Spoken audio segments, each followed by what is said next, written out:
Time is X minus 10, 9, 8, 7, 6, 5, 4, 3, 2, 1, 0.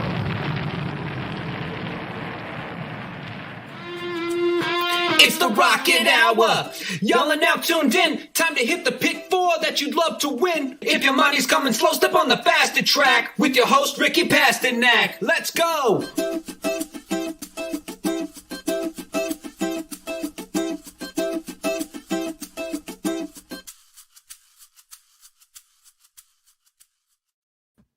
Good morning, everyone, and welcome back to another episode of the Rocket Hour. I apologize in advance for all the stuff in the background. We'll get to it in a minute. Usually it's just a nice, calm picture of Churchill Downs at this point, but we got a lot of stuff. The inside track wagering guide for the Kentucky Derby this weekend. So I'll remove myself, and when you guys see it, it'll be better. But it's basically just the cover of that, and we'll be promoting that along the way. Aaron, I said when I first came on, I said I haven't been able to sleep. I'm sure for two reasons. One, because we're so busy, but also because we're so excited. How have you been feeling just kind of leading up to this? I know you're heading to Louisville later today. So kind of just tell us, even if you're packed, are you even packed yet? No, absolutely not. Too busy to pack, right? So it definitely is just kind of been crazy. It's just one of those weeks. You just don't, going in, you're not going to sleep or anything like that. You're just going to be working the whole time, and that's how it's been. But that's been great. It's been fun. I was on a podcast in Canada last night that was a ton of fun. We'll retweet that when they post it. I think they post theirs on Friday. Really good time with those guys. Going to do a seminar later on today, and then of course Rocket Hours and Blinkers Off and Magic Mike will still be around. We'll have recaps each day. So yeah, we've got a lot of things planned.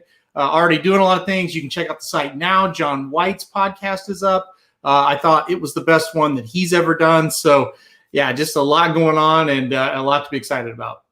Yeah, we'll get right to it.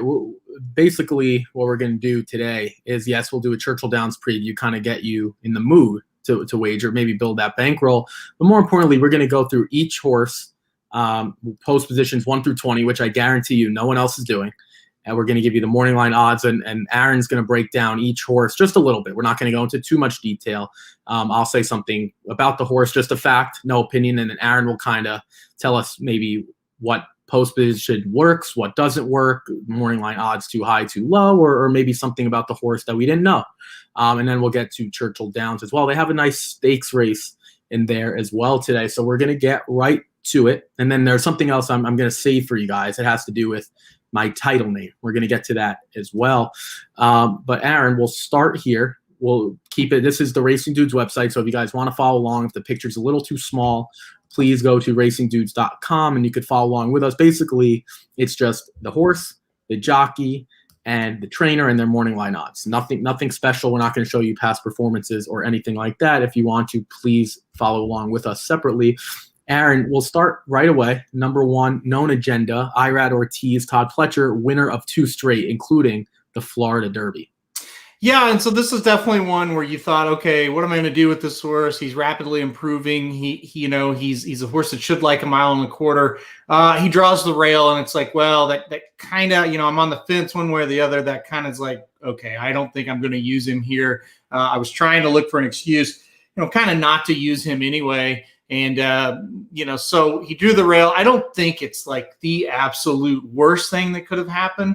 I think if one can win from the rail, he would kind of be that candidate, but it's not going to be an ideal trip. Don't kid yourself into thinking that it's going to be ideal, because it's not. He's going to be a little further back than he would have hoped. You can almost guarantee that. And but he's got Irad, and that's the good part. But that rail draw is not great for known agenda. Speaking of Irad, he is undefeated with Irad Ortiz aboard perfect 2 for 2. Let's move on to the 2. Like the King, Wesley Ward, Drayden Van Dyke. We usually think of Wesley Ward as speed, a lot of speed, but he is well known in Kentucky. He's got Like the King here. Like the King, the winner of the Jeff Ruby Stakes, Drayden Van Dyke was aboard as well. Yeah, and this horse definitely has been consistent on the synthetics, but this unfortunately is going to be on the dirt, and so that's why I just kind of drew a line through Like the King. kind of keep him in the back of your mind for a race later on a synthetic or a turf course. Yeah, we're going to move on to another long shot, and that is Brooklyn Strong. Brooklyn close to home for me. Daniel Velasquez, Umberto Rispoli, who's going to pick up the mount for the first time. He did win the Remsen back in December 5th of 2020. That was over a sloppy track. His one race was not so great in the Wood Memorial last time out. Yeah, I mean, it's a hard pass for me. If he does anything, I'll just be shocked. This is a horse that has only ran once since December, and like you said, it wasn't a very good race. So, yeah, I'm out on Brooklyn Strong. I just there's no way I could play him. Brooklyn Strong was number 20 on the leaderboard rank. He had a total of 10 points. Not too much to love. Let's move on to the Robertino Diodoro trainee. He will team up with David Cohen with Keep Me in Mind. Keep Me in Mind looking for his first win since the Kentucky Jockey Club, which was last year here at Churchill Downs. He does have some success winning that race and finished second in his other Churchill Downs race. But Aaron, he's 50-1. Yeah, here's the deal with him. He's hard to play if you just look at his form. But the one thing you have to remember, this horse got completely stopped on in the winter at Oaklawn with terrible weather. He might outrun those odds. Can it make a difference for your tickets? I'm not sure. But he might outrun those 50-1 odds. I think he's a horse that is a candidate to pass a lot of tired horses. I do think he'll keep running. He's like a fringe superfecta type. If you're going to go deep in those spots, he's one I wouldn't hate. I definitely like him better than the 2 and the 3 and even the 5 that we're getting ready to talk about. Yeah, Keep Me in Mind has lost to Essential Quality 3 times now. I don't believe he's beaten any horse that is in this race. I don't think he's ever finished ahead of them. That's including Highly Motivated, Hot Rod Charlie, and Super Stock, at least through the first 3 order of finish in his races. Let's move on to that 5 that you alluded to. That's Sainthood, Todd Pletcher trainee with Corey Lannery. Corey Lannery will ride for the first time. Aaron, we kind of talked about this one is a shock. If you were to ask Todd Pletcher, he never would have told you Sainthood would be good enough for the Kentucky Derby. He was able to get enough points through the Jeff Ruby Stakes. He finished second behind Like the King. He's 50-1 as well. This is one that I am interested in later on, not in this race, but I really think the pedigree shouts turf, synthetic, either one of those, which is evident with a really improved performance last time out in the Jeff Ruby Stakes on the synthetic. Keep an eye on this one, not today or in this case Saturday. Keep an eye on him later. I think this horse is kind of going to be sneaky in the next race he's in, but I don't like him for this one. No. Yeah, first 5 horses, I think Aaron's made a case for one, and I think he's not wrong. I kind of agree. Let's move on to number 6.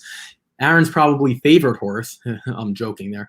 The 6 is Obesos, 20-1. Marcelino Pedroza picks up the mount for the 3rd straight time. He finished 3rd in the Louisiana Derby to Hot Rod Charlie and Midnight Bourbon. He comes in at 20-1. He kind of seems like the buzz horse.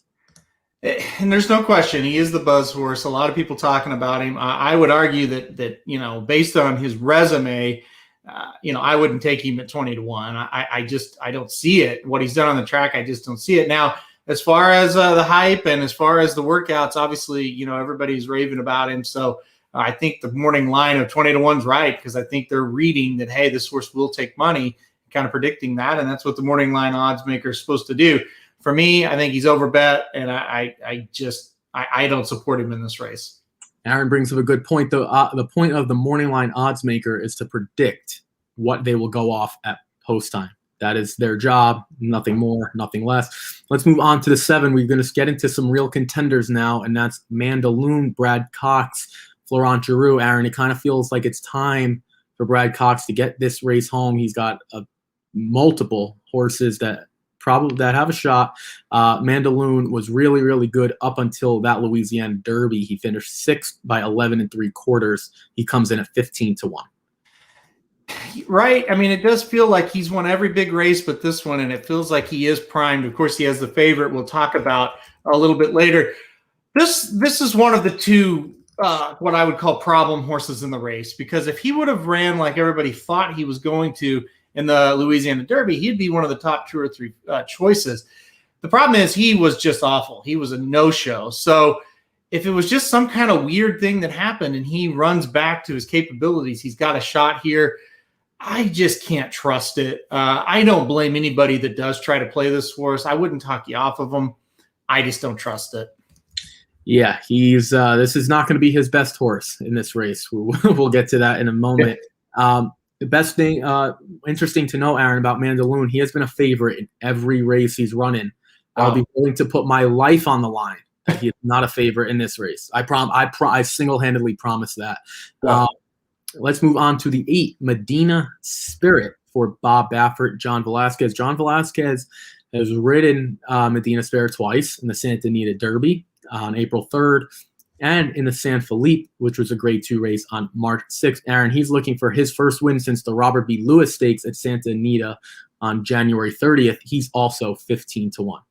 Yeah, that's it's definitely a horse that has been the most consistent all year, other than maybe Essential Quality, who we'll talk about in a minute. But this horse, first or second in all 5 starts, and just kind of runs the same race every time, right? He's just kind of there. He's sometimes you feel like he has a chance. Sometimes it's like, well, he'll just need to hold on for a second, but he's there every time. I think he drew perfectly. I really, down deep, I don't think this horse can win. I do think this horse can hit the board. And I think it's the Baffert factor. It's like, yeah, even though I don't know. I don't know if he can actually win this thing. With Baffert, Velasquez, I'll probably play him on a few multi-race tickets too. There's just nothing flashy about this horse, but he's solid. Yeah, that's a good point as well. Let's move on to Hot Rod Charlie. He comes in the number 9 post. He's got Doug O'Neill and Flavian Pratt. Flavian Pratt was aboard, but that was a long time ago, September 7th, 2020. He was still on the turf back then. He switched to the dirt, and his career has taken off. He did win his most recent race. That was the Louisiana Derby. Aaron kind of putting to bed that these Louisiana horses may be legitimate contenders as Hot Rod Charlie comes in, and he is looking to make it 2 in a row. He is 8-1. It has a feeling to me that Hot Rod Charlie is getting ready to run a very big race, and I love the post draw, man, and so did his owners. They went crazy, and they're kind of fun owners, younger people in the game, and that's good. I think he's going to run big. I really do. I think he's going to run a big race, good post. I think gives him plenty of options out of the gate here. So at 8-1, if you like him, I certainly think you should be smiling with that post draw. Yeah, we'll get to some post-draw stuff later. But those prime post positions, Hot Rod Charlie's got one of them. Let's move on to number 10, Midnight Bourbon, another Louisiana horse, not Louisiana-bred horse, but another Louisiana horse who's been running at the fairgrounds consistently. He's Steve Asmussen trainee with Money Mike Smith. He lost to Hot Rod Charlie last time out. He lost to Mandaloun in the Risen Star. Aaron, he's looking for his first win since the LeCompte. He comes in at 20-1. Yeah, he's another one. I think I kind of describe him as like a poor man's Medina Spirit, right? Like they're kind of the same. They run the same style. They always are around. This horse has finished no worse than 3rd in all 7 starts, and that was against some really good company. So Midnight Bourbon, kind of that sneaky underneath play for me. I don't know if he can get all the way up and win this race. Steve Asmussen, though, very confident that he's going to run a good race. So. And that goes a long ways. Asmussen is not usually very vocal about his horses. He's been pretty vocal about this one. So I think at 20-1, he's definitely a playable horse. Let's take a break there. That's the first 10. So through that group of 10, it's nothing specific. Tell me the best post draw and the worst post draw, and try not to make it too obvious. Well, I just think that 8, the 9, the 10, those were great draws for those horses. So 9, I guess, would be the best, because Hot Rod I really thought really needed to draw well, and he did. So 9's the best. Look, I mean, the thing is, all the other horses to the inside, if I didn't want to make it obvious, they don't really matter anyway. Like the 2, the 3, the 4, the 5, I don't really care about them anyway.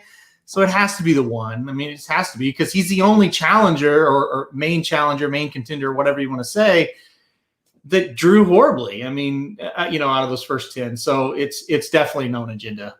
Yeah, Known Agenda is the only horse through the first 5 or through the first 6, if you want to include Obesos, who is single-digit odds. So I try to tell Aaron to keep it not too obvious, but it's really tough to, because 2 through 6 don't look like true contenders on paper. Let's go to the second group now, 11 through 20. We'll start with another Todd Pletcher trainee with Jose Ortiz, and that's Dynamic One. Papa Dude did like this horse on April 3rd. That was the Wood Memorial Day. I believe we had 3 preps that day all across the country. Dynamic One, 20-1 in this race. He should have, and I say should have, won the Wood Memorial. He couldn't hold off Bourbonic. He comes in at 20-1. Aaron, what do you make of him? I get why people are like, yeah, I think he could do something here. I think he can prove. I think he's running better. But the problem is, if you can't hold off Bourbonic, I don't see how you're going to win the Kentucky Derby. And I'll even go as far to say make much of an impact. So I'm kind of out on Dynamic One.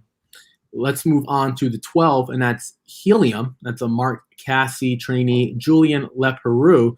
Julien Leperoux will pick up the mount here, and Julien Leperoux is the best rider that this colt by Ironicus has ever had. No offense to Emma Wilson, no offense to Jose Ferrer, but we're going to see some big waters for Helium now. He is undefeated. He did win the Tampa Bay Derby. He beat Hidden Stash by 3/4 of a length, but he's 50-1. Yeah, the thing is, I kind of like him, but I don't like him for this race, if that makes sense. I would have loved to have seen another race under his belt before this one. I think that would have made all the difference in the world. And we get another data point to kind of analyze him. I'll just kind of take a wait and see approach. Let's see how he runs here, how he comes out of it, and then maybe next time out, kind of give him more of a look. I think, I don't want to speak for Aaron, if he was in the Pat Day Mile, I think we would like him a lot. He would probably be one of the main contenders in that, and that's on the undercard on Saturday. Let's move on to the 13, Hidden Stash. Hidden Stash finished right behind Helium in the Tampa Bay Derby. He did follow that race up with a so-so at best performance in the Bluegrass Grade 2. He gets Rafael Bejarano. Rafael Bejarano has been aboard a multitude of times. He did win a Churchill Downs race. That was November 28th of last year at the allowance optional claiming race. Aaron, he's also 50-1. It's one of those things. This is the horse that I have ranked last of the group. I would just be absolutely floored if this horse does anything.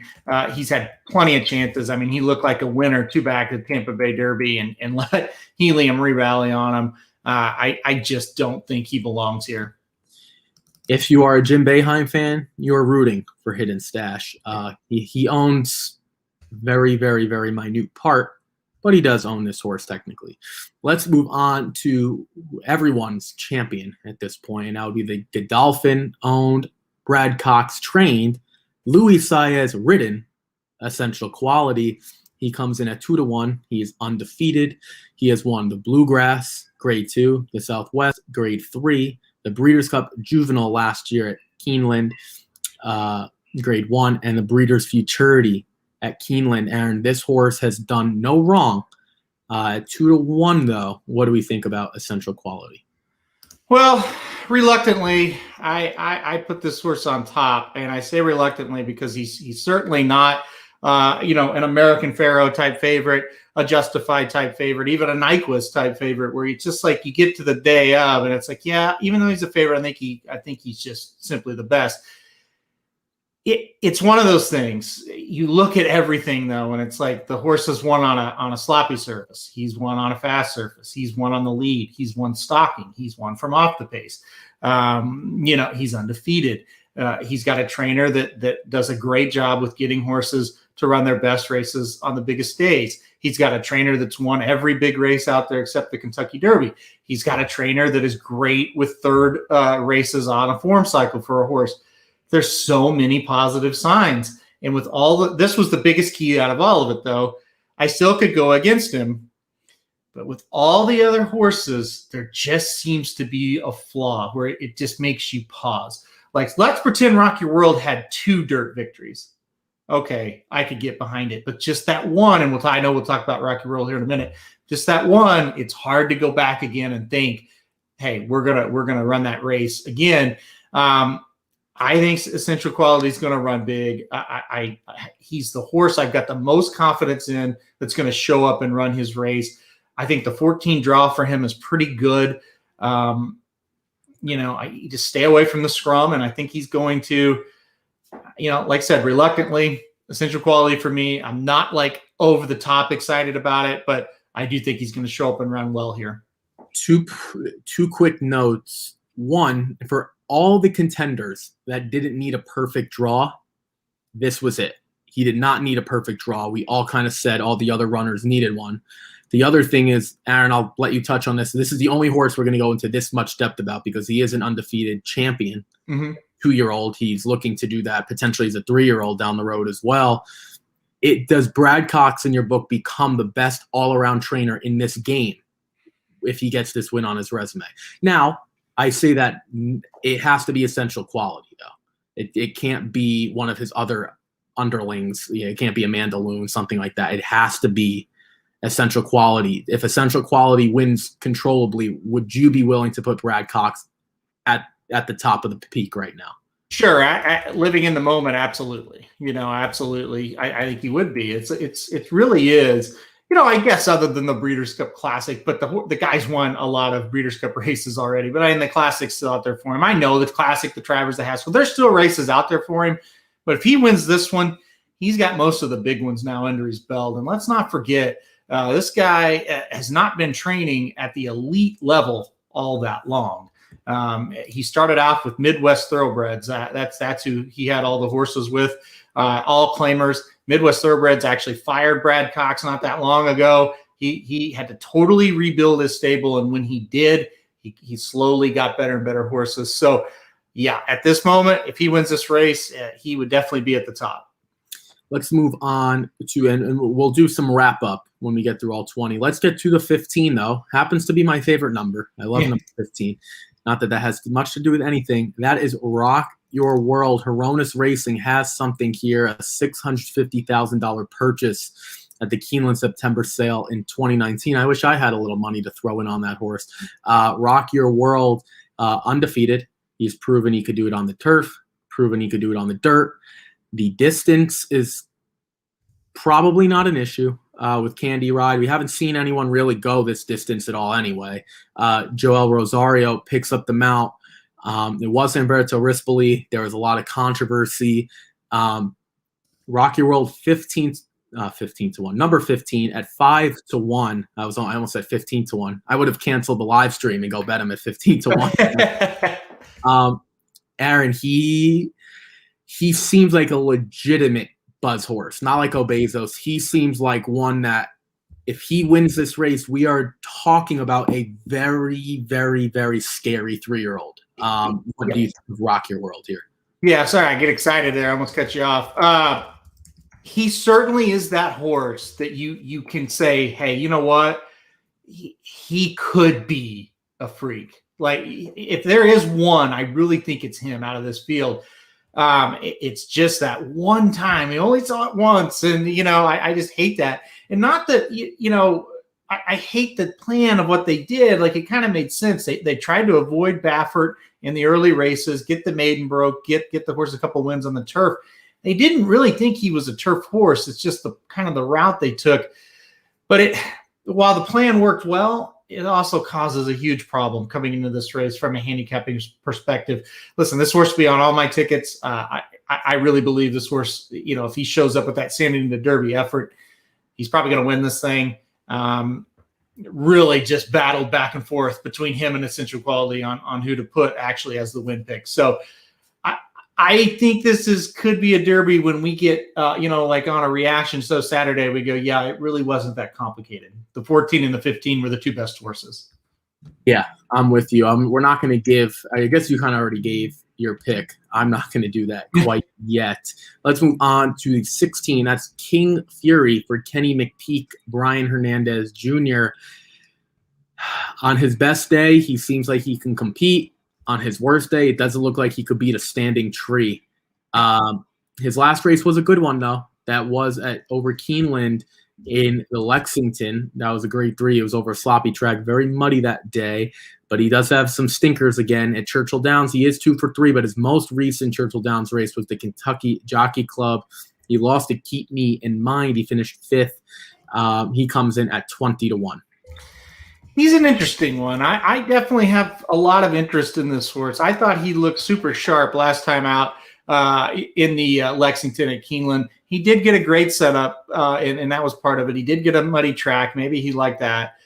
So there are some factors that maybe made him look a little better than what he is. But I know Kenny McPeak was like, oh, please let us get in the Kentucky Derby after this effort. And, he did. He ended up doing easily. He got in. So a lot of interest for me with this horse. I think he's an underneath candidate. I didn't put him in the win part of it, but underneath, I certainly feel like this horse has a shot to close and maybe get 3rd or 4th. Yeah, King Fury, when no one thought he would really get in, he was able to beat out Brooklyn Strong and Keep Me in Mind. He comes in at number 18 on the leaderboard list. Let's move on to the next horse. That is the 17 Highly Motivated. And if you're a Klarovich, including Seth Klarman, you are not happy with this post position whatsoever. Chad Brown and Javier Castellano, great duo. You would take that duo any day of the week. His last loss was in the Bluegrass. It was an unbelievable effort in my book. Essential Quality needed every part of the stretch to get home. But Aaron, at 10-1 and this post, the optics do not look great for this colt on paper. Yeah, and I want to be very clear about something. I don't really care that the 17 has never won. And I would if like the 16, the 18, the 19, none of those have ever won. But the 17 not winning, that's more of just an anomaly. That's something eventually will happen. The problem, though, is the 17 is not good for this specific horse. He's the type, he's not really fast enough to like go to the front. He's not a horse you want to come from way off. He's pretty much a stalker. You need to sit him kind of 4th through 6th or 7th. And I just don't see a scenario where he's not wide the whole way through. If you take him back, he's really not where he wants to be. If you send him, he's really not where he wants to be. So you're kind of just going to have to hang him out wide and hope he's good enough. Problem is, I'm not sure he really wants to go 1.25 miles anyway. And then when you add in a likely wide trip, yeah, I'm with you. It's just not, it's not great. Yeah, there are a lot of question marks, but I think there is talent there. He to me is the puzzle piece to this whole thing. We will get to a few overarching themes after these last 3 horses. They are all 30-1. Let's start with the 18 super stock for Steve Asmussen, Ricardo Santana Jr. This horse didn't look like he was anything until he ran in the Arkansas Derby. Aaron, you were there in person. I don't think the distance is an issue whatsoever. The talent, maybe. He comes in at 30-1. Ricardo Santana Jr. has had a bunch of races on him, and I think he is, I'll clarify this now, I think he has the most races out of anyone in this field. He has 8. What do we think of Superstock at 30-1? It's tough for me to back him with this post. I kind of thought, well, if he draws well and everything kind of goes his way, he might be good enough. I don't think he's overly talented. I do think you're right about the distance. I don't think you'll have a problem with it. The main thing for me, I just don't think he's quite good enough. And he's another, I think he needs to kind of stalk the pace a little bit. And from that post, it's going to be awfully tough. You kind of need to be much the best with that running style from way out here. And I certainly don't think he's that. I was correct on my educated guess. Hot Rod Charlie has 7 races. Midnight Bourbon has 7 races. Hidden Stash has 7 races. All those are all the horses with 7. No one has 8, so at least Superstock has that on his resume. Let's move on to the 19. Soup and Sandwich. If this was you win the race based on your name, I would put this horse in the winner's circle. Unfortunately, you have to cross the wire first. That's how you win the Kentucky Derby. Soup and Sandwich, trained by Mark Casse, gets Tyler Gaffalione. Tyler Gaffalione has not been aboard quite yet. Soup and Sandwich, his best race was against Known Agenda in the Florida Derby. We haven't seen him since then. What do you think of this colt by Into Mischief at 30-1? I didn't like him before the draw. I really don't like him now. Like I I didn't really give him much thought either way. He's another one, maybe later on, he gets a little better spot. He gets a little more seasoning.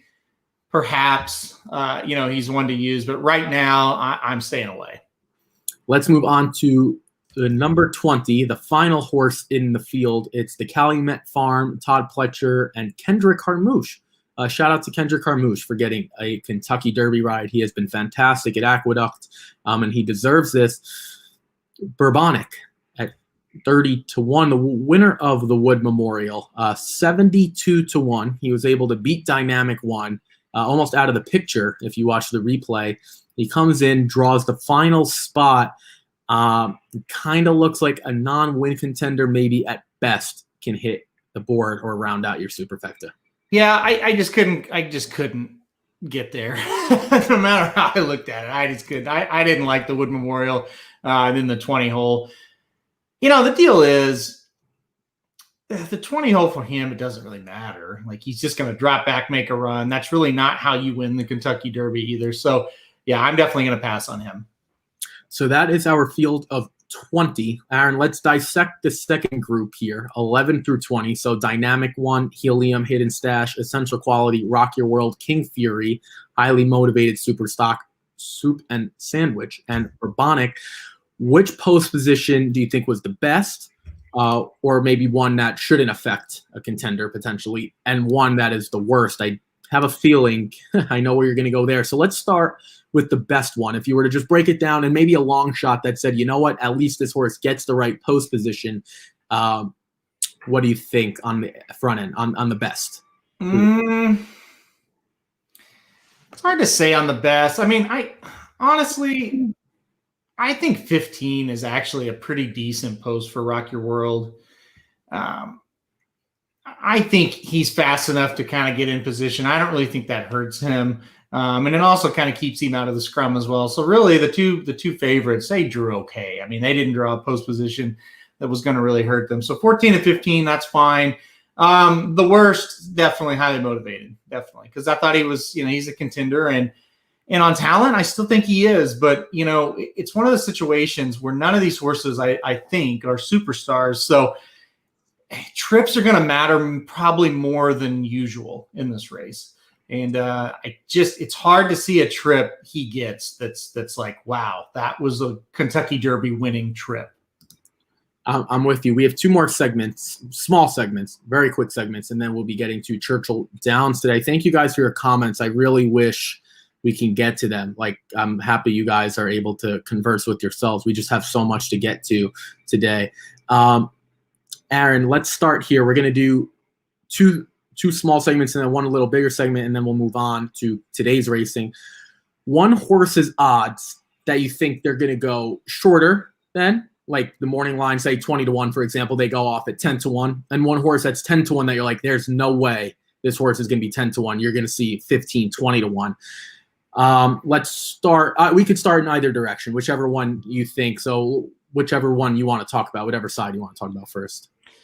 I think since Known Agenda drew the rail, I think his odds are going to go up. I know you and Samich, I can't remember you, but Samich kind of like, well, he's still going to take money. And I agree. But that rail draw, people are going to jump off, I think. So I think he'll go up to like 10-1. That's my first guess. As far as a horse that's going to get bet down, I think 15-1 on Medina Spirit. Kind of a pipe dream. If you like that horse, I think we're going to see more of like 8-10-1 on Medina Spirit. People are going to see those connections. They're going to see that post. They're going to see the horse never finish worse than second, and they're going to go, well, why not? Bob Baffert wins this thing every year, right? So I think Medina Spirit's odds go down. For me, I'm with you on Known Agenda at 6-1. If you were to play that horse now, I think you're out of your mind. Personally, I really do. Because Known Agenda should not. It's not. I don't even think the third best horse in this race, let alone 6-1 from the rail. The other ones, I'm kind of going back and forth. Mandaloon and Midnight Bourbon. I guess I'll go with Midnight Bourbon at 20-1 because this horse just finishes in the money every time. If I'm going to take 20-1 on a horse that finishes in the money, I'll do it. I don't think he's going to win, but I have to look at the stats and say this horse is tested. This horse ran in the Lecomte, the Champagne, Louisiana Derby. I don't think you'll get 20-1. I'm with you. It's kind of a pipe dream. And Mandaloun has been a favorite in every start. So now you're going to get 15-1 on Brad Cox, Florent Giroux. I doubt it. I highly, highly doubt it. We'll play one final game before we move on to the overarching theme. You're going to laugh. Who at post time will be the longest shot on the board? Who's going to be 168-1? Maybe not that high. Who's going to be 115-1 when we see the official odds after the race is over? Oh boy, that's a good question. I think that's a good question. It is. I'll just go with who I have last. I guess you would rank last. I guess that's essentially the same thing. Well, kind of, and you also got to think, well, maybe I rank him last, but you've seen hype or whatever. So it's a little bit of both. I kind of think Hidden Stash will end up being the longest shot on the board. I have another one. Oh, you want with Hidden Stash? I'm going to go with Brooklyn Strong, and here's why. I think this is, Aaron, this is all about connections. Like, for example, Robertino Diodoro will not be 50-1 in any race. Todd Pletcher with Sainthood will not be 50. Like, I think that's the way you play this thing, and it's a stupid question. It's not a real bet. Don't go looking for it. It's just a joke that Aaron and I are playing. I wanted to make last minute. So I'll go with Brooklyn Strong. Daniel Velasquez. I like Umberto Rispoli, but he is not a top 10 rider here in this race. I'm sorry. That's just my pure belief. I think he's fantastic on the West Coast. I truly, truly do. Like what Wesley Ward, like the king at 50-1. No one is going to let Wesley Ward get up to 50-1. Like I wouldn't do it either. Like I just wouldn't. I could see it with Daniel Velasquez. The final segment here. What is your overarching theme after the post position draw, after really diving into it? Is there something that stuck out to your mind, or is there a question that you really need answered and that will give you an indication? I have mine. But I'll let you go first. Is there an overarching theme that you're not like your winner, but maybe something, a thought that you're looking forward to, or I wish I had the answer to this question that will help me figure this race out? Kind of. As far as that, I wish I knew if Rock Your World, if that was a fluke or not. So I think that's the answer to the whole thing. As far as that goes, can Rock Your World reproduce the Santa Anita Derby? I mean, to me, that's the biggest question mark that's going to decide everything. So yeah, I would have to go with that. For me, and I really don't want to do this, I am pretty much fading every Louisiana horse. That is my theme. It might bite me in the butt. It might work out really well. Aaron, doesn't this, I've said this for a while, Louisiana is the Big 12 of horse racing. Mm-hmm. Got a lot of talented runners, but they beat up on each other, and what happens is they're not as good as we thought. Now, Baylor ended up winning the whole thing. Maybe one of these is them. Again, it's not a complete correlation, folks. It's different sports, But that's kind of like my analogy, right? Like, they're all pretty good, and I would say they're all B+ to A- horses. Now, I don't include Hot Rod Charlie in that comment, because you run one race at the fairgrounds. I'm not making you a Louisiana horse. Right. Keep that in mind. I have one. He's the only horse that has run in Louisiana that I'm using. I'm not going to say where. We'll get to that tomorrow. But that is my theme. I'm going to try to fade as many Louisiana horses as possible, and we'll find out if I'm right. The one thing I will say before we wrap up, stay consistent. That is going to be my theme. I'm going to live or die by that theme. I might be wrong. Those horses might prove to be all pretty good, and we're going to find out. And if you like that circuit, you will get some prices. Aaron, before we move on, anything you want to add? Any final thoughts? I thought this was nice to go through every horse. For me, just to give a fact, and then for you to kind of introduce some post position. So I thought this was really cool. We got a chance to do this. Yeah, definitely. Like I said, there's not going to be another show that goes one by one like that on the platform for Racing Dudes anyway this week. So yeah, it was good to do. No, I think we covered it, and the other kind of just overarching theme, if I could have two, I don't think it's that complicated. I think it's Essential Quality or Rock Your World. I think they're better than the rest of these. You're not allowed to have new. No, I'm kidding. No, you're right. I'm kind of leaning that way also. I have my stuff together. I sent it to Jared, which is a good segue into what's behind us. I'm going to remove us for a minute. I will That's what it looks like. The ultimate track. I had to remove us so you guys could see it. I wasn't sure. I don't know if you guys could still hear me while I'm talking through that or not. Nope. So that's fine. I didn't say anything. Basically, that was the inside tracks of the wagering guide. Please check it out at racingdudes.com. There are tons and tons of articles and podcasts and live streams and whatever the heck you could possibly want on this race or the day or Friday or Saturday, whatever the case may be, to get that information. So please check that out. Again, behind us is I know you guys can only see a little bit of it, but it's the inside track to the wagering guide. Please check that out at racingdudes.com. Aaron put all the words and the text together. He probably doesn't want to see it anymore. He said he's probably like, I'll check it on Friday morning. Jared put all of the graphics together and made it look all nice, and Magic edited it. I had no part in it, but I did have one part, and I always do what I'm told on time, and that was the consensus picks. Now, that is my name for the day. I come into this as tied for first with consensus. Now, Aaron, I really don't count consensus, right? Consensus isn't a person. Yeah, no. These are the standings after we only had one.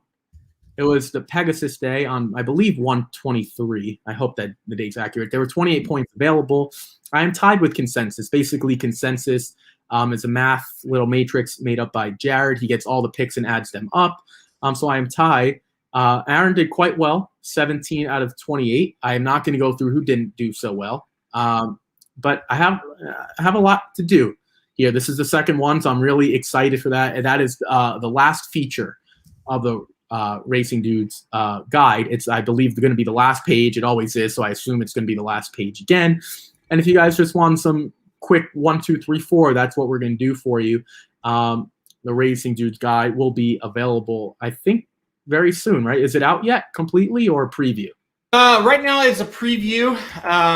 It should be out this evening. So sometime this evening, that's Wednesday. If you watch this on replay, sometime Wednesday evening, it will be out.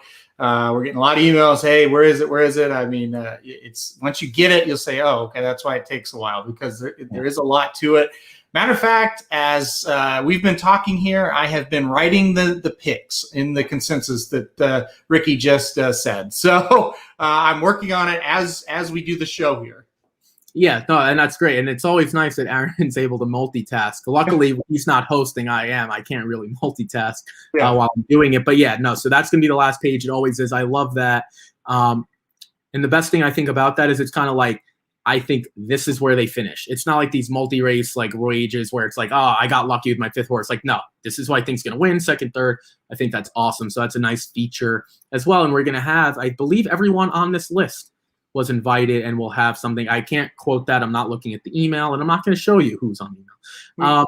We have a new one, actually. Papa Dude is on here. Oh, Papa. Okay, so it's tough to have Papa Dude in the standings because he would obviously have 0. So He does have some work to make up. But what I will say, maybe we'll just count his stats from moving on from this time out.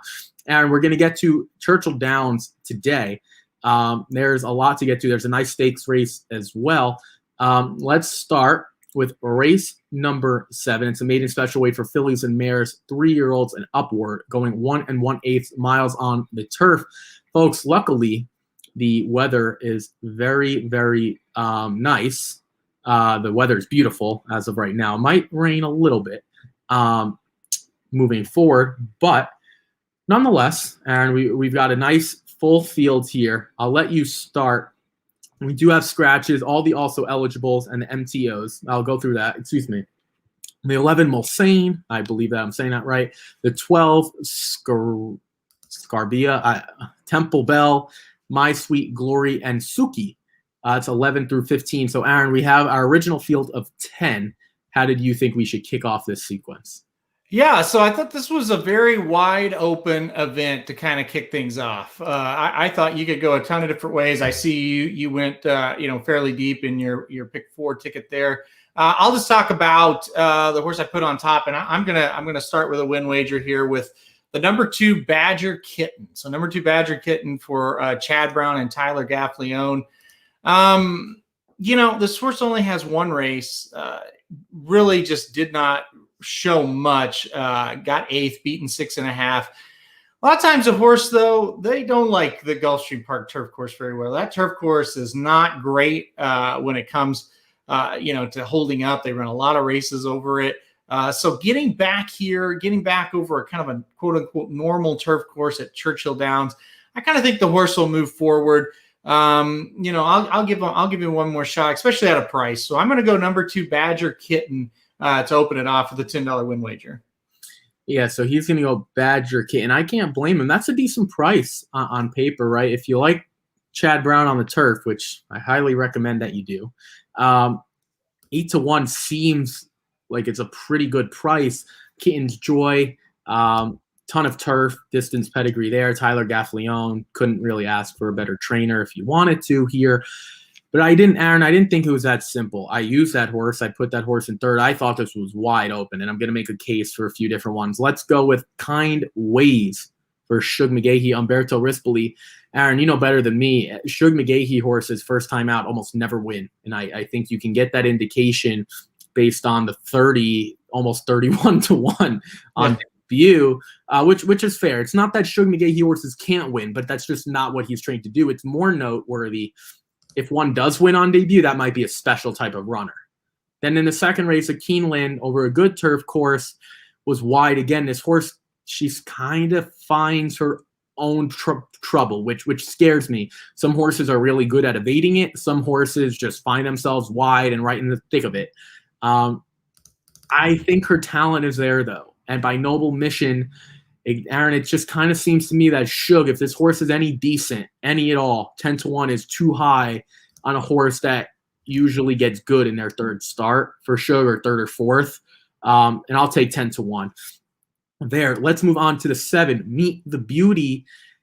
This is a frosted colt that never really got comfortable. Broke sharply, but was put to a test. The first quarter was 23 flat, which tells me just really broke sharp, but it wasn't fast. I mean, 23 flat isn't all that fast. Yeah, 7 furlong, so that's an interesting distance. But if Luis Saez can get this one to break sharply again, I'm kind of looking for the speed from anyone else, and I don't see it. I really don't. Aaron, we see a lot of times, don't go by the distance or the lengths lost with a first-time starter because they just give in. They have no game. They have no grind. I'm interested in this one, Luis Saez. And it says even in the comments, succumb after the first half, just kind of gave way and gave up. How about the 8 for Ian Wilkes by Mint Edition? Aaron, I kind of thought that debut was her best race. She finished on March 4th. She finished by 2 to Katama Moonlight, who went on to win last time out. I was a little shocked to see at 2-1 she was so bad last time out. If there was one I didn't love, it would be her, but I just have a feeling she's going to get back to this race. Julien Leperoux, I've been saying this for a long time, he might be the most underrated turf rider in Kentucky. And I think he's going to do well again. And then I know I'm going through all the horses, but I have a lot of coverage. I have 5 horses here. And then perhaps tonight, maybe I think the name should be Perhaps Sometime, because I don't know what the heck this horse is. What I do know is I didn't like her last time out. I wanted no end. I almost got burned, though. And I'm not going to get burned again. She finished 3rd by 3/4 of a lane. She briefly held the lead, was right there, and then lost a little ground. I hate to say this because if Magic were on here, he'd want to say something to me very mean. I need to see something out of Drayden Van Dyke. I have to. For as good as he's been on the West Coast, I need to see something. Now, granted, I've said this for a long time. It's all about the horse you're on. But this, Aaron, this kind of seems like a horse for me, and then I'll throw it to you about all the other horses we talked about. This kind of seems a horse like if Drayden is as good as we think he is, this has to be a fantastic ride. Like you're supposed to, if she's good enough, Drayden can get the job done. We see like Irad and Joel, like these horses seem to take a slight bump. A slight bump from Drayden should get her in the winner's circle. She is the morning line favorite. What did you think of all the horses I went through again? I went through 5. Or are there any, since you went short and you used a win bet, are there any that you're scared of? I really am interested in that Shug McGahee horse, 10-1, Umberto Rispoli. Usually gets better in their 3rd or 4th start. So that's one I'm really interested in out of the 5 I used. Yeah, I think that's definitely a good angle to look at. I'm kind of with you on that. I'm with you big time on the 9. it's kind of like, this is your shot, right? Like you should win this race.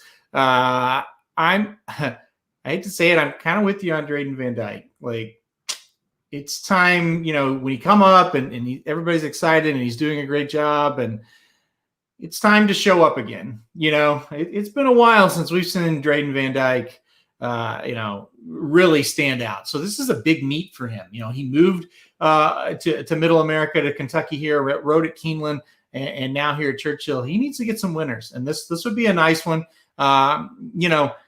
This is definitely the alternative to the one I used. I used the 9 second, and of course I'm going with the upset with the 2. But this is a big race for him, and I'm kind of with you. I'm kind of with you on what you used. Yeah, look, I don't like being critical of riders, especially when I think they're good, but sometimes your numbers speak for themselves, right? And yeah, it's unfortunate. It really, really is. Like, at the end of the day, like baseball, one of my favorite sports, if you're a 200 hitter, how good are you? Yeah. If you're a 300 hitter and no one thinks you're that good, well, you are hitting 300. At the end of the day, it's like, Drayden, we got to get this together. You left California for better opportunities, and I admire that. I really do. But now it's time to that's not good enough anymore. Like, you took off a lot of the later Santa Anita meet to get prepped for this, to get ready, to make your connections, get your stuff in order. It's time to go, and I expect Drayden Van Dyke to do very, very well in that race. And it's a race that, if the horse is good, he's supposed to get her to the winner's circle. Aaron, let's move on to the next race. Well, I guess it's my turn now. Allowance for 3-year-olds and upward, going 6 furlongs on the dirt. There are a few scratches to announce. Let's get to a few of the comments, because I think these are good. We'll try to do as many as we can. Jared says, how about the 4 at a price? This was laying low, making dough. I think that's the name of the horse. I tried. For me, no thanks.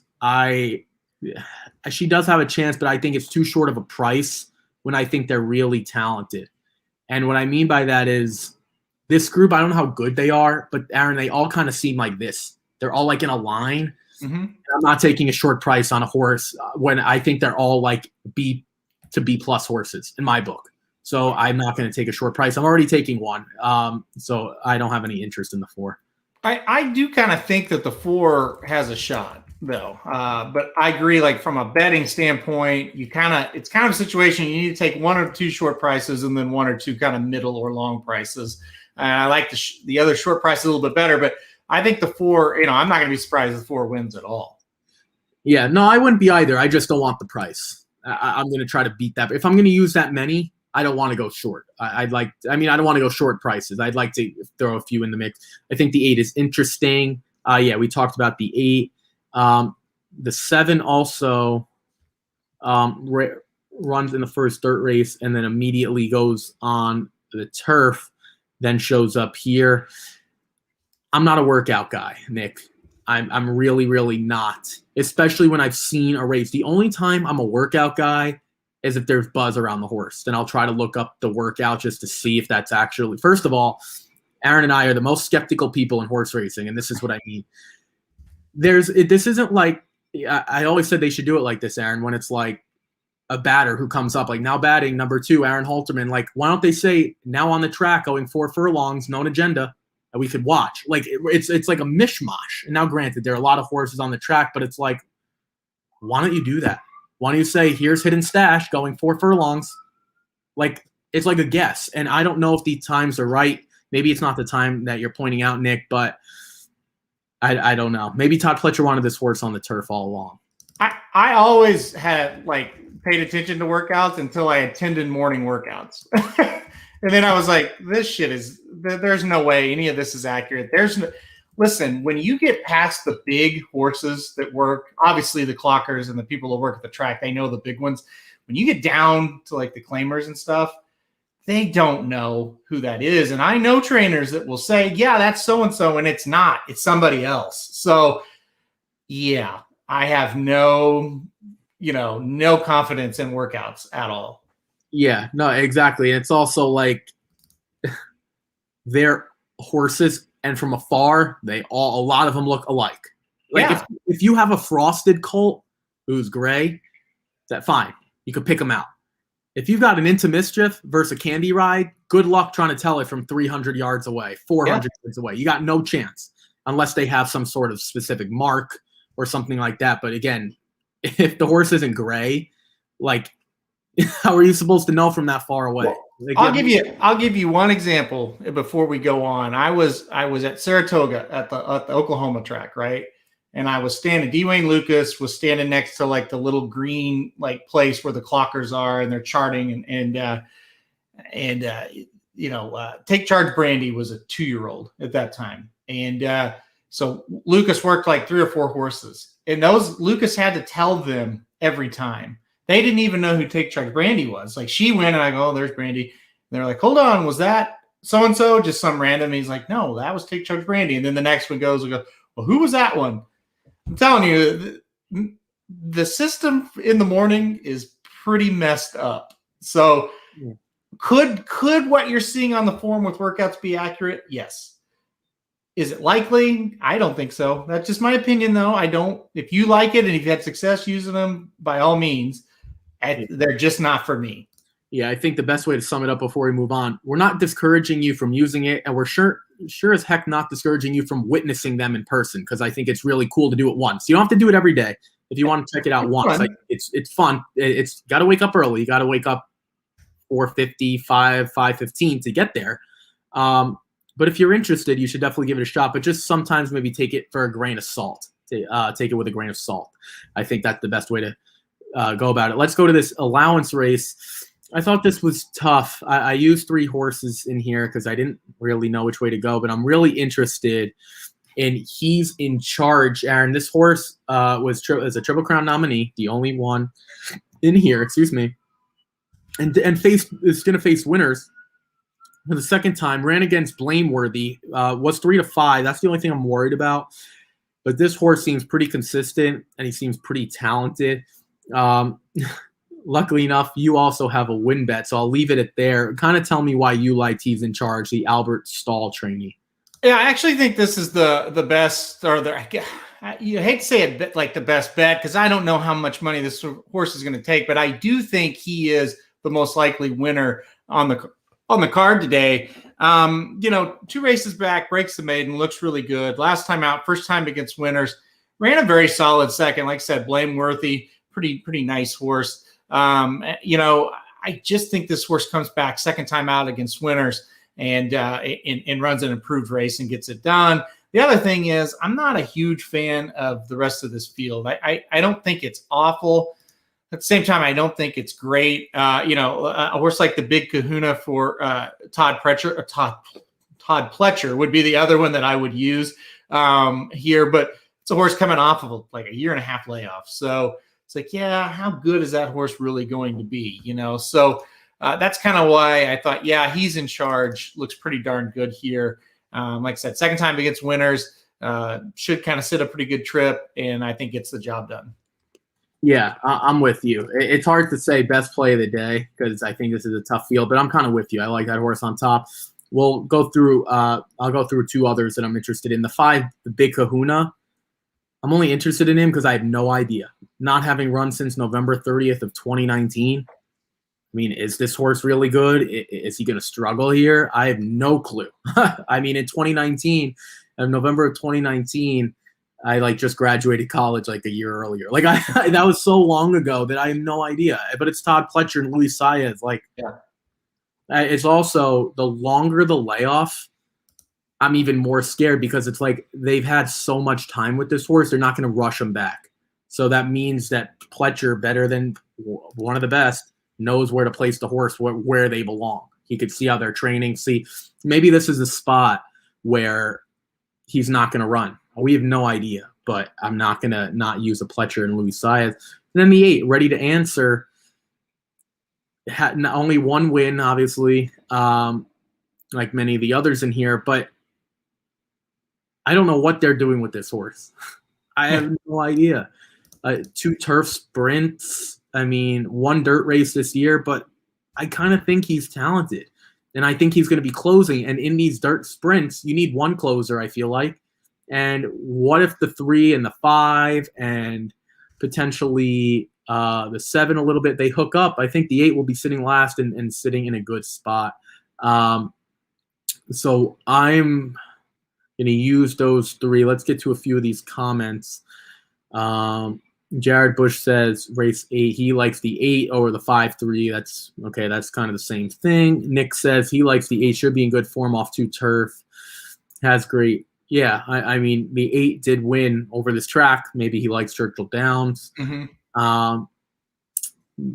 James Graham is money on the turf. Well, unfortunately, this is the dirt. But I do like Jimmy Graham as well. Any of the other horses you want to talk about before we move on?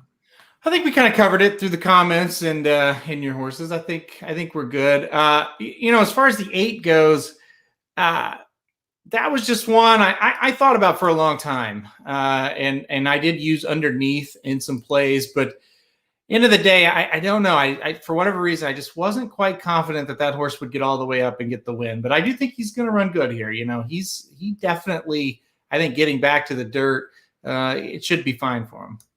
Yeah, I'm completely with you there. I don't think we have anyone else to go over necessarily. We don't like anyone else.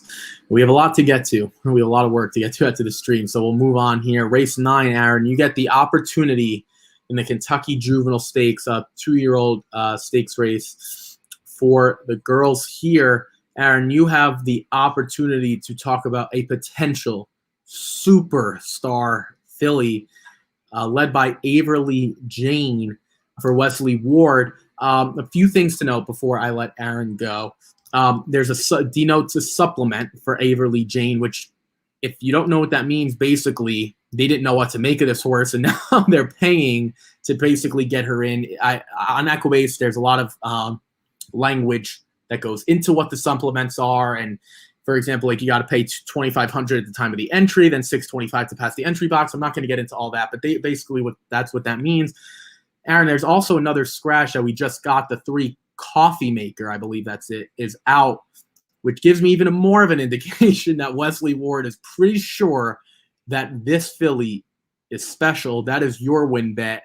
I'll let you take it from here. Averly Jane won her debut by almost 9 lengths just a couple weeks ago. I think our good friend Jared Bush said it, right? It's Averly, not Avery, but Averly Jane is the pick. No brainer to me. I agree. And confirming it was Wesley Ward scratched the other horse. Usually when you see that, it's a great sign. And obviously Tyler Gaffleone, a great jockey. This horse ran so well. They said, hey, 13 days ago, this horse ran so well. I said, we're going to wheel her back. We'll supplement her and we'll get the win. I think she is squarely the one to beat here. Would be really surprised if she lost. The other one to take a look at is the 8 American Bond. This horse ran pretty well on debut. Luis Saez says, I'll jump back aboard here. Sure, why not? Once again today. I think American Bond, if there's going to be one that, kind of jumps up and challenges the 4, it will be the 8. But yeah, Averly Jane going to be awfully, awfully tough to beat here. Before I get to the 7 and 8, what price is too low for Averly Jane? I mean, it's a juvenile still, so you don't want to, I like even money would be the lowest I would take on that horse. All right, what'd you say? Even money. Even money. I'm with you, right? When it comes to the juveniles, like, you really don't know. Yeah. Really don't. And I'd be willing to go to 4 to 5. I think she is that special for 2 reasons. One, the other Wesley Ward, I don't know if it was up to her. I don't know if it was up to him or the connections. Maybe there's something wrong with her. The Jimmy Creed filly, the 3 Coffee Maker. Wesley Ward might have told Greg Kaufman, hey, I got this other filly. She's not beating her. Like, it might have been that simple. Let's save this bullet. Yeah. And then she was supplemented. To me, that's one of the sharpest angles in these stakes races. They don't supplement a horse if they're not going to come in strong. And those 2 factors for me. The 8 American Bound, I'm with you. Debuted, I think April 2nd was opening day, right? Was that? I think their meet was April 2nd through the 23rd. She beat Bodie Bayou, who comes into this race still not having won. But nonetheless, she was really professional, broke sharply, won by a length and a half, and did it relatively easily, stayed the whole way. The 7 Bohemian Frost, I really liked until she beat Dreamfly. Dreamfly ran at Aqueduct, I believe, last Saturday. Friday or Saturday, maybe, definitely last weekend, and boy, was she dreadful. I think she finished 5th out of a field of 5. Don't quote me on that, but she was like 1 to 5 or 4 out of 4. She was a nightmare. Maybe that race wasn't that good. So I'm with you. The 4 and 8. I am going to use the 8 because the 4 is just going to be such a short price that the 8 might actually be good value. if you like the 8, you might get good value. Nick says this looks like a pace meltdown. I'm not so sure on Averly Jane. This is the one trepidation. These races, they all look like pace meltdowns. The problem is it's so easy to go gate to wire in a 4.5 furlongs. Like, it really is, because it takes, Aaron, right, like 2 or 2.5 furlongs for these horses, especially debutants, to even realize what they're doing. So a lot of horses, they just break sharply and go. There's no like rating. They're rating, not rating like we're rating someone, rating like RATING, like slowing down the horse, pushing, go, stopping. It's just like run as fast as you can. So if you look at the 5, gate to wire. If you look at the 2, gate to wire. You look at the 4, gate to wire. You look at the 7, gate to. There are all these winners are gate to wire winners because when it's so short, that kind of is what it is. Do you see this thing with a pace meltdown potentially, or I don't see it that way? No, I don't. You're right. When it's this early in the year, it's just kind of run fast and hold on. I think when they start going 6 furlongs, that is where you start to see it a little bit more, because it's obvious they're going just a bit longer each time. And so that pace becomes a factor. But at 5 for these young ones, and a lot of these horses aren't great closers anyway. At this age, they haven't really got that part figured it out. I think you'll start to see that once we get like to Saratoga. Get up there and it's like, yeah, this is going to fall apart. But here, I'm not too worried about it. Yeah, and Nick says this is now 5 furlongs. Like, the pace meltdowns usually, like, there's not even enough distance sometimes to even get a pace meltdown because the race is like over. If someone gets to a 2, 3, 4 length lead, it doesn't really matter, to be honest. And we talk about speed all the time. Sometimes horses have to use a lot of speed just to keep up with a horse. So who knows? But I'm with you. If you don't want to take a short price, you might want to play against. And to Aaron's point, it is just her second start. So who knows? A lot of things can happen. I think 4 to 5 is very dangerous waters. I'd be much more comfortable, like Aaron said, at even money. Let's move on to the final race here. We do have a scratch. I'm going to refresh this just so you guys could see it. It's going to go away and then it'll come back. And that's the 5 Ornery right here. There you go. So the 5 is out. The 1 is out as well. And that's artwork. So Nyangwa, I think I said that right. Nyangwa maybe. That horse will be running as an uncoupled entry now. So with that being said, the 1 and 5 are out. The 1A, 2, 3, 4, 6, 7, 8 stay in. For me, with Ornery out, I had to go deep because I didn't like any of the first-time starters. That's Nyangwa. And Aaron, a lot of these horses look like potential career maidens. Like the 2 Cool Rags, 0 for 7. The 3, who's 2 to 1. The Dale Romans trainee, 0 for 8. Bold Minister, 1 in the money finish. Bama Llama. Like, I just went deep. I think this thing really opened it up. I'm not even going to say anything positive because I want you to go. I know I usually go, but I'm just going to use the 2, 3, 8, and I hope you agree because I think this is a very, very weak and very, very dangerous field in terms of figuring it out.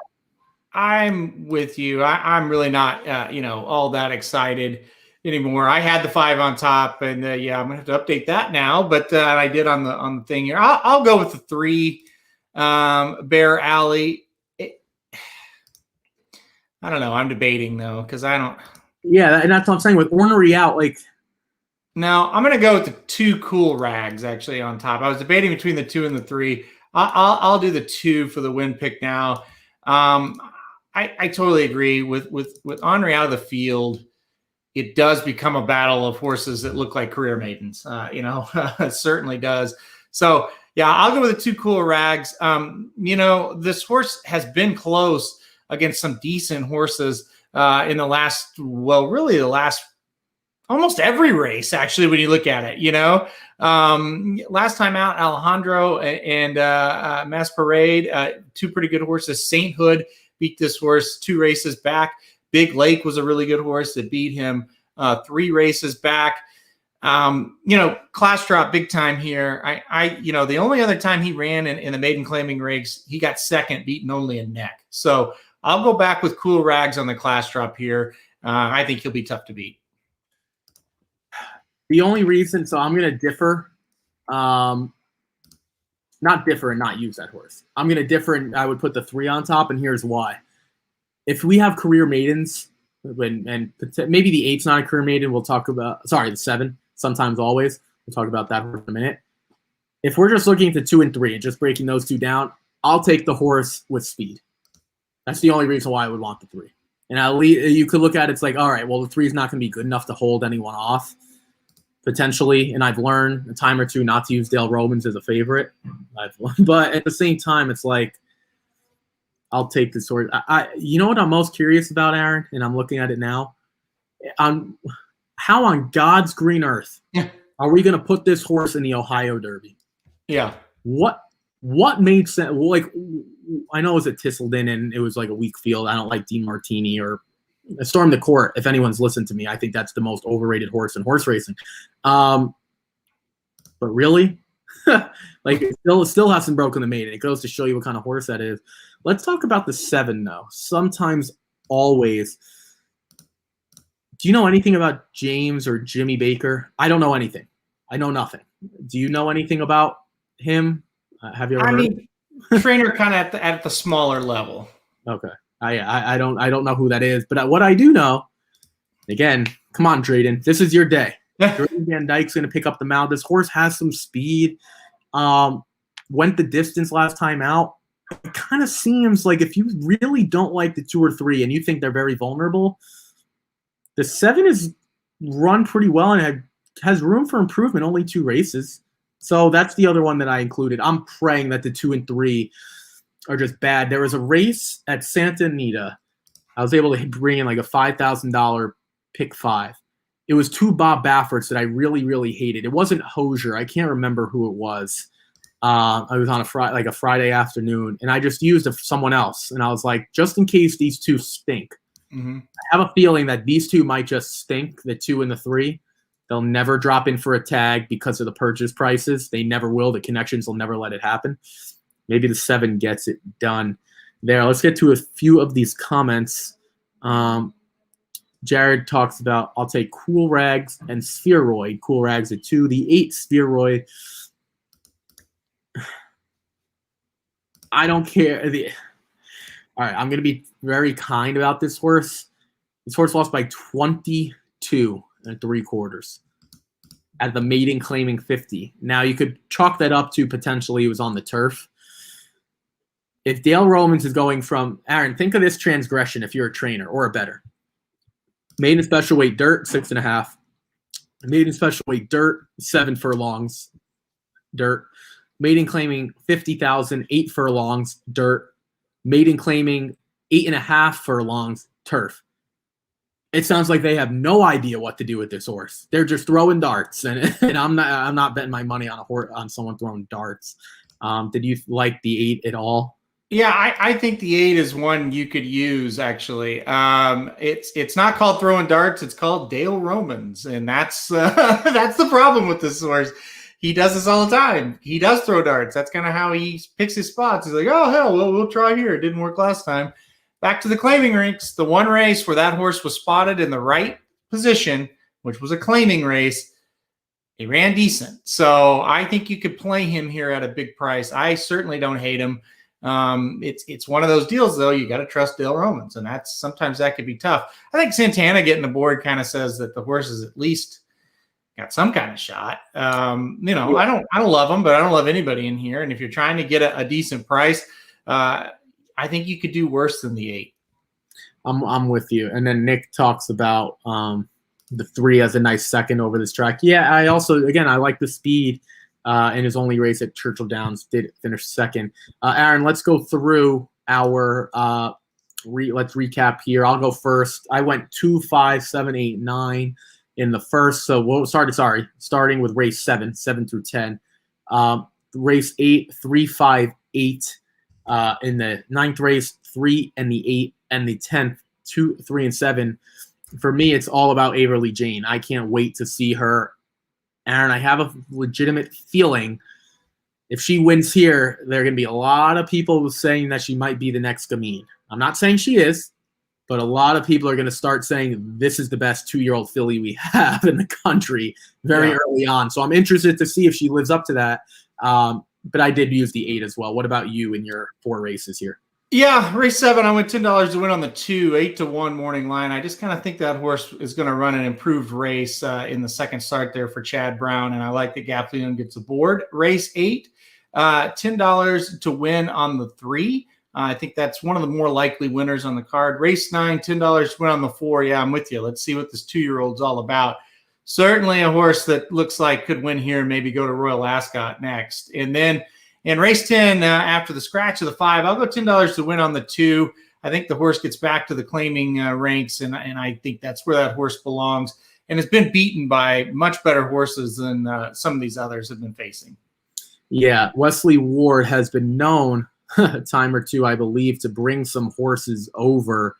A lot of these sprinters do really, really well on the turf. Sometimes at turf, sometimes at dirt, but these sprinters, these young horses, do well when they go to Ascot. So to Aaron's point, who knows? Maybe we'll see Averly Jane someday over in England at Ascot running. That's going to do it for us today. We try to limit it a little bit. Tomorrow, we're going to rank our Kentucky Derby horses, and then we are going to go through our winners, why we didn't like them. But we're going to go 1 through 20. So the way we're going to do it, we are going to go every other horse. So Aaron, I'll let Aaron start, and then I'll go 2. He'll go 3. I'll go 4. Yada, yada, yada. And then at the end, we're going to go through it, and then we're going to come together, and we're going to say, we probably should have ranked this horse a little higher, like a Kentucky Derby draft. That's what we'll call it, the Kentucky Derby draft, especially because tomorrow is the first day of the NFL draft as well, the first round tomorrow night. And then we'll say, this horse probably should have gone a little higher. We're maybe overlooking, and oh goodness, we shouldn't have put this horse this high. And then we'll go through it. And then we will do Churchill Downs again. Good luck if you are playing today. I apologize if my energy wasn't at its best. I am truly exhausted. I texted Aaron last night. I was like, Aaron, can you jump on a call? And I could tell in the response, like, I can't. Just ask me in a text, please. But it's what we do, right? It's we prep all Tuesday, Wednesday, Thursday, so we could really enjoy Friday and Saturday and just make some adjustments. Aaron, before we go, what are you looking forward to most on your drive? Not at the Derby, just your drive tonight. I assume you're going with Jared Welch. Is it going to be a quiet ride, or are you guys going to be yapping the whole way? What I'm looking forward to most is the Kentucky Derby wagering guide being released. So people will quit emailing me and ask me when it's going to be released. Yeah, you know what? That's fair. And that's a good segue to finish it up. It should be out tonight at some point. I know Jared Welch doesn't work during the day. No, I'm kidding. He's a late worker.